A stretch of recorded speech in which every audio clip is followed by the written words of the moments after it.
முன்னாடி first basic accounting தெரிஞ்சுக்கிறது நல்லது.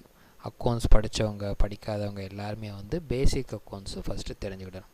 ஸோ நம்ம இந்த டுட்டோரியலில் என்ன பார்க்க போகிறோன்னா, பேசிக் அக்கௌண்ட்ஸ் என்னென்னு தெரிஞ்சுட்டு டேலிக்கு என்ன தேவையோ அதுக்கேற்ற மாதிரி பேசிக் அக்கௌண்ட்ஸ் தெரிஞ்சுக்கிட்டு அடுத்த ஸ்டெப்புக்கு போகிறோம். ஸோ இது வந்து உங்களுக்கு ரொம்ப யூஸ்ஃபுல்லாக இருக்கும். ஸோ சில பேர் நோட்ஸ் எழுதாதவங்க ஜஸ்ட் ஒரு நோட்டு மாதிரி எடுத்து வச்சு நாங்கள் இந்த டுட்டோரியலில் சொல்கிறத வந்து கொஞ்சம் நோட் பண்ணிக்கிட்டிங்கன்னா யூஸ்ஃபுல்லாக இருக்கும். ஸோ வீட்டில் இருக்கும்போது ப்ராக்டிக்ஸ் செஞ்சு பார்த்தீங்கன்னா ஈஸியாக வந்து டேலியில் எந்த டவுட் இல்லாமல் படிக்கலாம். சரிங்களா?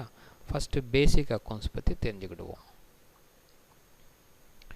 ஸோ ஃபண்டமெண்டல் ஆஃப் அக்கௌண்ட்ஸ் இதில் என்னென்ன மெயினான பார்ட் என்னென்னா, ஃபண்டமெண்டல் ஆஃப் அக்கௌண்ட்ஸில் personal account, real account, nominal account சொல்லுவாங்க.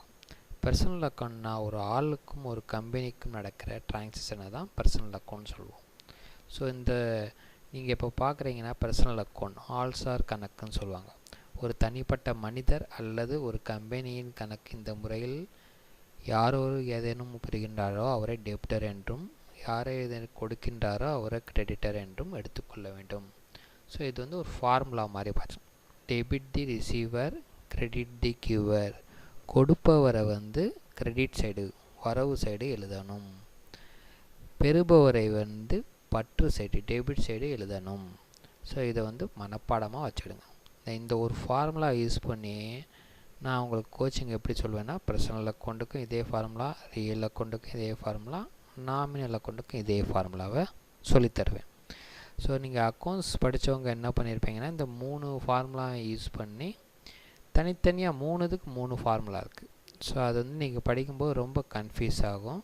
நான் இப்போ இந்த டுட்டோரியல் சொல்லிக் கொடுக்குறது என்னென்னா, பேசிக் அக்கௌண்ட்ஸே தெரியாதவங்க எப்படி வந்து வரவு பற்றி எழுதுறதுங்கிறது தெரிஞ்சுக்கலாம். So first